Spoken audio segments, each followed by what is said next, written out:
जय माता दी मित्रों आज हम शिव पुराण रुद्र संहिता जो युद्ध खंड है उसका षष्ठम खंड है ये। इसका जो पार्ट 3 है उसका पाठ करेंगे और आज ये खंड जो है वो समाप्त हो जाएगा। तो शुक्राचार्य की मुक्ति से शुरू करते हैं। शिवजी द्वारा शुक्राचार्य को निगल जाने के पश्चात उनके पेट से निकलने का प्रयत्न करने लगे। उन्होंने शिवजी के पेट में छिद्रों की खोज की जिससे बाहर निकला जा सके, परंतु वे असफल रहे। इसके बाद वे शिवजी के मंत्र को जपते जपते उनके वीर्य रूप में उनके लिंग मार्ग से बाहर आ गए। उन्होंने बाहर आकर शिवजी को प्रणाम किया। पार्वती ने शुक्राचार्य को पुत्रवत मानकर विघ्न रहित कर दिया।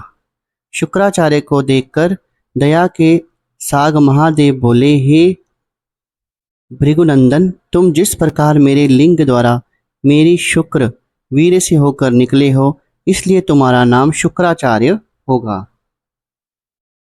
शुक्राचार्य को मृत संजीवनी विद्या की प्राप्ति की कथा। बहुत समय पहले की बात है कि शुक्राचार्य ने वाराणसी बनारस में जाकर विश्वनाथ शिवजी का ध्यान करके भारी तप किया। वहां पर उनका ज्योतिर्लिंग स्थापित कराकर एक सुंदर कुएं का निर्माण कराया। इसके पश्चात 32 सेर पंचामृत से शिवलिंग को 1 लाख बार स्नान कराया। कमल पत्र, पुष्पों और सुगंधित द्रव्यों से शिवलिंग का पूजन किया। शिव सहस्त्र नाम और दिव्य स्रोतों से शिवजी का पूजन किया तथा हजारों वर्षों तक अपने चित्त को एकाग्र करके शुद्ध किया। शिवजी ने उनकी तपस्या से प्रसन्न होकर प्रकट हुए और उनसे वर मांगने के कहा। शुक्र जी ने पुलकित होकर शिवजी को प्रणाम किया और हाथ जोड़कर उनकी स्तुति की। शिवजी ने वरदान में उन्हें मृत संजीवनी विद्या प्रदान की, जिसके द्वारा मृत व्यक्ति को फिर से जीवित किया जा सकता है। भगवान शिवजी ने बताया, इस सत्येश्वरी विद्या के प्रभाव से तुम जो चाहोगे वे सभी कार्य संपूर्ण होंगे। तुम मेरे प्रभाव से सूर्य से भी ऊपर विले तारा बनकर चमकोगे। तुम्हारे उदय होने पर सभी विवाह आदि मांगलिक कार्य संपन्न होंगे। इस प्रकार वह वर प्रदान कर शिवजी उसी लिंग में अंतर्ध्यान हो गए। इस प्रकार भगवान शिव से शुक्राचार्य जी को मृत संजीवनी विद्या प्राप्त हुई थी। वाणासुर आख्यान। व्यास जी सनंत कुमार जी से बोले, अब वाणासुर को गणपत्य पद की प्राप्ति की पवित्र कथा को सुनाइए। संत कुमार जी ने बताया, मरीचि के पुत्र कश्यप जी हुए। प्रजापति दक्ष ने कश्यप जी को अपनी 13 कन्याएं कन्यादान की। उनमें दिति बड़ी थी। उससे दैत्य उत्पन्न हुए। शेष 12 पत्नियों से देवताओं की उत्पत्ति हुई। दिति के हिरण्यकशिपु और हिरण्याक्ष 2 महाशक्तिशाली राक्षस उत्पन्न हुए। हिरण्यकशिपु के हलाद, अनुहलाद, सलहाद तथा प्रहलाद नाम के 4 पुत्र हुए। प्रहलाद के जितेंद्रिय और विष्णु भक्त विरोचन हुआ, जिसने अपना मस्तक काटकर दान में इंद्र को भेंट कर दिया था। विरोचन का पुत्र बलि भी महादानी था। उसने वामन अवतार भगवान को अपनी सारी पृथ्वी दान में दे दी थी। बाली का पुत्र वाणासुर हुआ, जो शिवजी का भक्त और महादानी था। वाणासुर ने तीनों लोगों को विजय कर शोणित नाम की नगरी बसाई। एक बार वाणासुर ने वाद्य द्वारा शंकर भगवान को तांडव नृत्य द्वारा प्रसन्न किया। शंकर भगवान ने उस पर प्रसन्न होकर उसे वरदान मांगने को कहा। वाणासुर ने भक्तिपूर्वक उनके चरणों में प्रणाम करके उनके गणों में अपना निवास मांगा। भक्त वत्सल भगवान शिव उसके पास ही गणों सहित निवास करने लगे। एक बार शोणितपुर के पास बहती हुई नदी के तट पर शिवजी अपनी लीला करने लगे। गान और नृत्य हुआ। उसे देखने के लिए देवता और अप्सराएं भी आईं। फिर जल क्रीड़ा होने लगी। शिवजी ने पार्वती को भी कैलाश से बुलाया। अप्सराएं सोचने लगी कि जब तक पार्वती जी नहीं आती तब तक कोई भी स्त्री यदि शिवजी के साथ जल क्रीड़ा करेगी तो भगवान शंकर उसे सर्वोत्तम संतरी का पद प्रदान करेंगे। ये सोचकर वाणासुर की पुत्री उषा ने शिवजी का स्पर्श करने के लिए पार्वती का रूप धारण कर लिया। जब तक पार्वती जी भी वहां पहुंच गईं, उन्होंने बाणासुर की पुत्री उषा का उद्देश्य जान लिया। तब पार्वती जी उषा से बोली, अरे तूने मेरा स्वरूप क्यों रखा है? अच्छा, तो तू इसी कार्तिक मास में ही ऋतुवाली हो जाएगी और वैशाख शुक्ला द्वादशी की अर्धरात्रि को तुझे सोती हुई के साथ कोई व्यक्ति संभोग करेगा, फिर तो उसी की पत्नी बन जाएगी। यह कहकर पार्वती जी शिवजी के साथ जल क्रीड़ा करने लगी। थोड़ी देर बाद शिवजी पार्वती दोनों अंतर्ध्यान हो गए। उषा का चरित्र। एक बार बाणासुर ने शिवजी को प्रसन्न करके कहा, प्रभु आपने मुझे 1000 बाहें प्रदान की हैं, परंतु इनमें मुझे कोई लाभ नहीं मिल रहा है। इनका उपयोग तो युद्ध में ही हो सकता है। मैंने इंद्र, यम, कुबेर आदि पर विजय प्राप्त कर ली है। मैंने सभी देवताओं को भी जीत लिया है। मैं अब आप पर भी विजय प्राप्त करना चाहता हूँ, इसलिए आप मुझसे युद्ध कीजिए। इसके बाद ही मेरी भुजाएं आपके शस्त्रों से जर्जरित होकर पृथ्वी पर गिरेंगी। इससे मेरा मनोरथ भी पूर्ण हो जाएगा। यह सुनकर भगवान शिव क्रोध में भरकर बोले, तुझे बहुत अभिमान और अहंकार हो गया है। भक्त वाली के कुल में जन्म लेकर तुझे यह अभिमान शोभा नहीं देता है, इसलिए तुझे शीघ्र ही अपने अभिमान की शांति मिलेगी। किसी शक्तिशाली व्यक्ति से अकस्मात तेरा युद्ध होगा और तेरी ये पर्वताकार विशाल भुजाएं एक एक करके पृथ्वी पर कट कट कर गिरेंगी। जब तेरी स्थापित शस्त्रशाला में उत्पात मचेगा, तब समझ लेना कि तेरा बुरा समय निकट है। यह सुनकर बाणासुर ने दिव्य पुष्पों से भगवान शंकर का पूजन किया और प्रणाम कर घर को लौट आया। एक दिन की बात है, बाणासुर अपनी ध्वजा को देखकर प्रसन्न मन से सोचने लगा कि ऐसा कौन पराक्रमी है जिससे मेरा युद्ध होगा। उसी समय वहां काल का आगमन हुआ। बाणासुर की पुत्री उषा वहां सुंदर वेश में उपस्थित थी। वैशाख का महीना था। वह रात्रि में ही श्रीहरि का पूजन किया करती थी।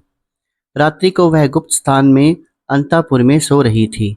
तब मायावश भगवान श्री कृष्ण के पुत्र अनिरुद्ध ने उसके साथ जबरदस्ती शारीरिक संबंध बनाकर पुनः द्वारिका को लौट गए। उषा ने अपने को दूषित समझकर सखियों से शरीर त्यागने की बात कही। उसकी बात सुनकर कुष्मांड की पुत्री चित्रलेखा ने उसे पूर्व का वृतांत सुनाया।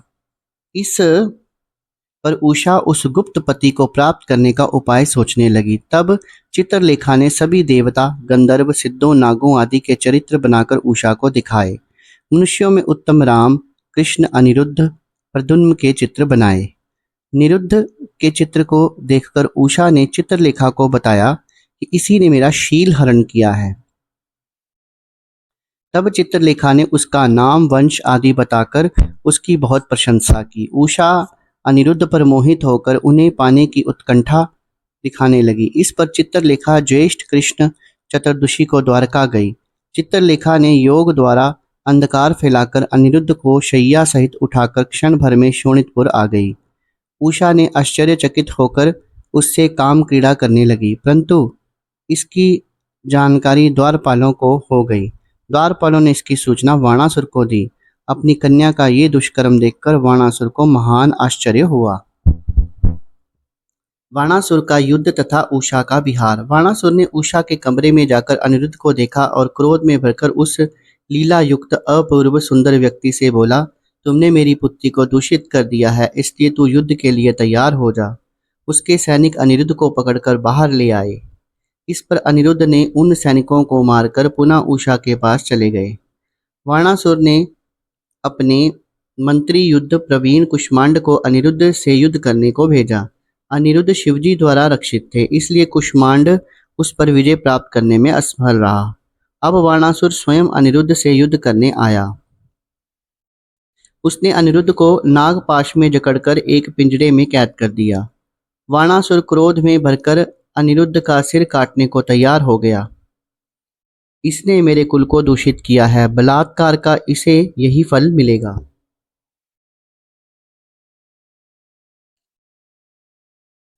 उस समय आकाशवाणी हुई, हे बाणासुर, तुम शिव भक्त हो, इसलिए क्रोध से काम ना लो।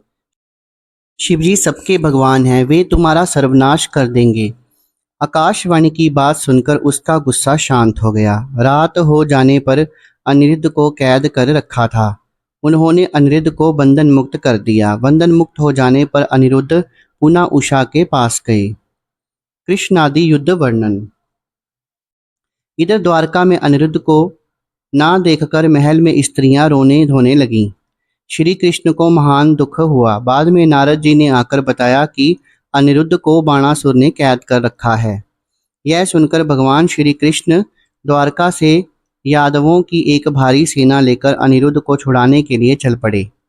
18 अक्षौहिणी सेना के साथ श्री कृष्ण ने वाणासुर की राजधानी शोणितपुर को घेर लिया। वाणासुर भी युद्ध के लिए चल पड़ा। वाणासुर के साथ भक्त की रक्षा के लिए शिवजी भी आ गए। भगवान श्री कृष्ण और शिवजी का अद्भुत युद्ध होने लगा। श्री कृष्ण का शिवजी के साथ, प्रद्युम्न का कुष्मांड के साथ, कूप का कर्ण से, वाणासुर के पुत्र सांब के साथ युद्ध होने लगा। ब्रह्मास्त्र आदि सभी अस्त्र शस्त्रों का प्रयोग हो रहा था। शिवजी के तेज के कारण श्री कृष्ण के सैनिक ठहर नहीं पा रहे थे। श्री कृष्ण ने शीतला नामक ज्वर का प्रयोग किया, परंतु शिवजी ने उसे शांत कर दिया। इससे श्री कृष्ण के विषम्य का ठिकाना ना रहा। फिर भी कृष्ण सहित सबने मिलकर शिवजी की स्तुति की। श्री कृष्ण बोले, हे प्रभु, मैं आपकी आज्ञा से बाणासुर की भुजाएं काटने हेतु आया हूँ, इसलिए आप संग्राम से हट जाइए। आप मुझे बाणासुर को मारने की आज्ञा प्रदान कीजिए। इस पर महादेव बोले, आपका कथन सत्य है। मैंने बाणासुर को श्राप दिया है, आप इसका वध कर सकते हैं। तब भी कृष्ण ने जी भ्रण करके बाणासुर की भुजाएं काट डाली। जब बाणासुर की केवल 2 भुजाएं शेष रह गईं, तब बाणासुर युद्ध बंद करके भगवान श्री कृष्ण को अंतापुर में ले गया और वहां उसने अपनी कन्या को अनिरुद्ध को सौंपकर रत्नादि का महान दहेज दिया। उसने श्री कृष्ण का महान स्वागत किया। श्री कृष्ण अपनी पौत्र वधू और पौत्र को साथ लेकर कुटुंब सहित द्वारिका गए और वहां पर भारी उत्सव मनाया गया। वाणासुर को गणपत्य पद की प्राप्ति। वाणासुर अपनी अज्ञानता पर शिवजी के पास जाकर रोने लगा। उसने हस्त पदन्यास युक्त तांडव नृत्य किया। शिवजी उसके नृत्य पर प्रसन्न हो गए और उससे वर मांगने के लिए कहा। उसने शोणितपुर का राज्य उषा के पुत्र के लिए मांगा और अपना दैत्य वंश से विनाश की प्रार्थना की। शिवजी ने उसे गणपत्य पद प्रदान किया। गजासुर वध का वर्णन। जब देवों की भलाई में देवी ने महिषासुर का वध कर दिया तो महिषासुर के पुत्र गजासुर ने उग्र तपस्या करके ब्रह्मा जी को प्रसन्न कर लिया। उसने तीनों लोकों को विजय कर लिया। उसने देवताओं को अपने चरणों में गिराकर प्रणाम करने के लिए विवश कर दिया और सबको महेंद्र पर्वत पर रहने की आज्ञा प्रदान की। वह विषय लोलुप बन गया। वह शास्त्रों की मर्यादा का उल्लंघन करके ब्राह्मणों तपस्वियों को क्लेश पहुंचाने लगा। तब इंद्र आदि सभी देवता शिवजी की शरण में गए और उन्हें अपनी विपदा से अवगत कराया। इस पर शिवजी त्रिशूल लेकर गजासुर का अंत करने को चल पड़े। उन्होंने गजासुर का सिर अपने त्रिशूल से काट दिया। वह यह देखकर शिवजी की स्तुति करने लगा। तब शिवजी ने उसे वर मांगने को कहा। उसने वरदान मांगा कि प्रभु, यदि आप वास्तव में मुझसे प्रसन्न हैं तो मेरे चर्म से अपना ओढ़ना बना लें। इस पर शिवजी ने तथास्तु कहकर उसके लिए काशी नगरी में ज्योतिर्लिंग बनाया। गजासुर के मारे जाने पर देवता प्रसन्न हो गए। निर्हाय वध। जब भगवान श्री हरि ने दिति के पुत्र को मार दिया तो दिति को इससे महान दुख हुआ। वह निर्हाय ने आकर दिति को सांत्वना दी और देवताओं पर विजय पाने का निश्चय किया। उसने दिति के पुत्र के मारे जाने का कारण ब्राह्मणों को माना, इसलिए उसने ब्राह्मणों का वध करना प्रारंभ कर दिया। काशी नगरी को ब्राह्मणों का मुख्य स्थान समझकर वह काशी पहुंच गया। वह काशी में ब्राह्मणों का वध करने लगा। निर्हाय दिन में मायावी मुनियों की भांति ध्यान लगाकर उनके बीच में बैठ जाता और रात्रि होने पर ब्राह्मणों की पर्णशाला में जाकर उन्हें चीरकर खा जाता। एक बार शिवरात्रि के दिन वह एक शिव भक्त ब्राह्मण को खाने हेतु गया, परंतु वह ब्राह्मण शिव कवच पहने हुए था, इसलिए उसे न खा सका, बल्कि शिवजी ने प्रकट होकर अपने मुष्टि प्रहार से उसका अंत कर दिया।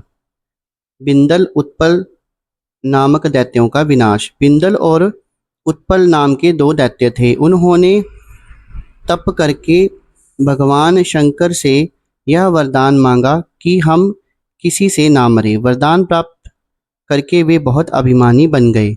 उन्होंने सारे ब्रह्मांड पर विजय प्राप्त कर ली। उन्होंने देवताओं को भी जीतकर उन पर तरह तरह के अत्याचार करने लगे। देवताओं ने उनके अत्याचारों से तंग आकर ब्रह्मा जी के पास जाकर अपना दुखड़ा सुनाया।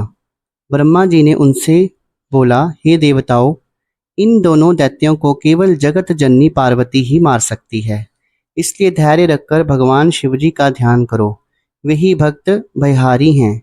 इसके बाद भगवान शंकर की प्रेरणा से नारद जी विंदल और उत्पल देवताओं के पास गए और पार्वती जी के रूप की प्रशंसा करने लगे।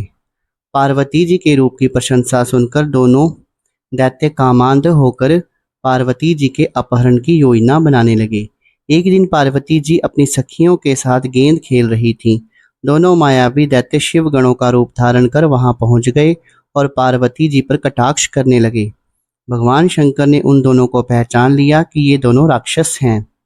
उन्होंने इशारे से पार्वती को दोनों मायावियों की चाल से अवगत करा दिया। पार्वती ने खेल खेल में ही अपनी गेंद को दोनों दैत्यों पर मारी। गेंद के लगते ही दोनों मायावी राक्षस चक्कर खाकर पृथ्वी पर गिर पड़े और उनके प्राण पखेरु उड़ गए। वह गेंद शिवलिंग रूप में दर्शन देने लगी। वह जगह ज्येष्ठेश्वर के पास कंदकेश्वर के नाम से प्रसिद्ध हो गई। शिवलिंग के प्रकट हो जाने से ब्रह्मा, विष्णु, इंद्र आदि सभी देवता वहां उपस्थित होकर भगवान शिव की स्तुति करने लगे। तो मित्रों, इसी के साथ शिव पुराण रुद्र संहिता युद्ध खंड जो है ये षष्टम खंड है, यानी कि छठा खंड है, ये आज समाप्त हुआ। कल से हम शत रुद्र संहिता जो सप्तम खंड है उसको शुरू करेंगे। तब तक के लिए शुभ रात्रि, धन्यवाद।